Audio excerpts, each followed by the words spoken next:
UP का नोएडा शहर 16 से 17 जनवरी की दरमियानी रात एक आदमी पानी में डूब रहा है लेकिन जिंदा है, मदद मांग रहा है और सिस्टम उसे मरते हुए देख रहा है।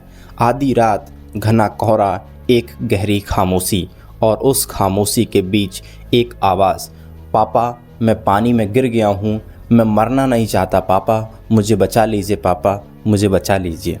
ये सिर्फ एक आवाज़ नहीं थी बल्कि एक बेटे की अपने पिता से अंतिम गुहार थी जिसे शायद सिस्टम कभी सुन ही नहीं पाया।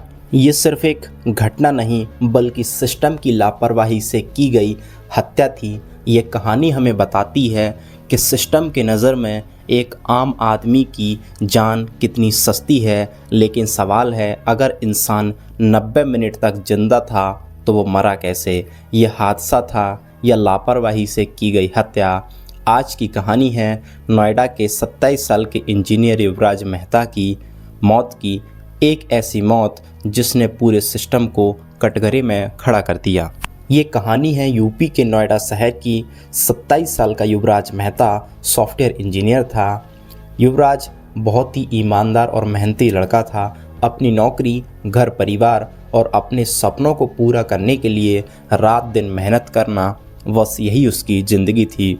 हर रोज़ की तरह उस रात भी युवराज गुड़गांव से नोएडा लौट रहे थे, लेकिन उन्हें नहीं पता था कि ये सफ़र उनकी ज़िंदगी का आखिरी सफ़र बनने वाला है। 16 और 17 जनवरी की दरमियानी रात करीब 12:30 बजे युवराज की कार नोएडा सेक्टर 150 पहुंचती है। चारों तरफ घना कोहरा, सुनसान सड़क और अंधेरा। सड़क के किनारे एक खुला हुआ गहरा पानी से भरा गड्ढा, न कोई वार्निंग बोर्ड, न कोई बैरिकेडिंग और ना ही कोई लाइट। यहाँ पर एक बिल्डर के द्वारा कुछ समय पहले मॉल बनाने के लिए ये गड्ढा खोदा जाता है, लेकिन किसी वजह से कंस्ट्रक्शन का काम बंद हो जाता है और उस बिल्डर के द्वारा ये गड्ढे को ऐसे ही छोड़ दिया जाता है। बाद में इस गड्ढे में पानी भर जाता है। अचानक युवराज की कार नियंत्रण खो देती है, बाउंड्री वॉल टूटती है और कार सीधे पानी से भरे उस गड्ढे में जाकर गिर जाती है।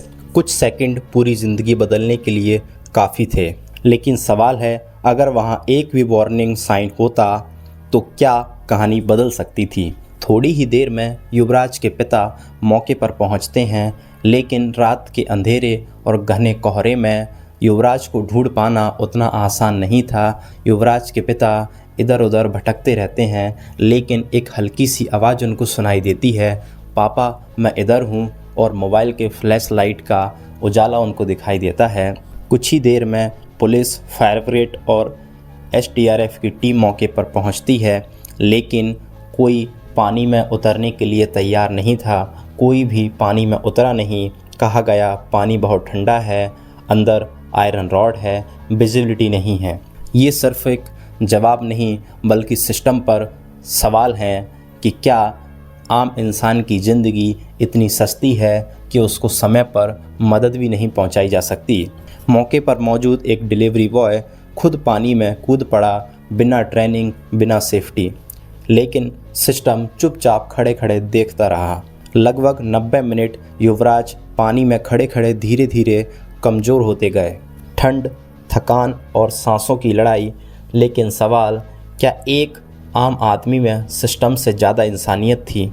रात के करीब 3:30 से 4 बजे युवराज अब आवाज़ नहीं दे पा रहे थे। कुछ देर बाद उनका शरीर पानी में गायब हो जाता है। एक बेटा पिता के ही सामने धीरे धीरे पानी में डूब रहा था, लेकिन लाचार पिता चाहकर भी अपने बेटे को बचा नहीं पाया।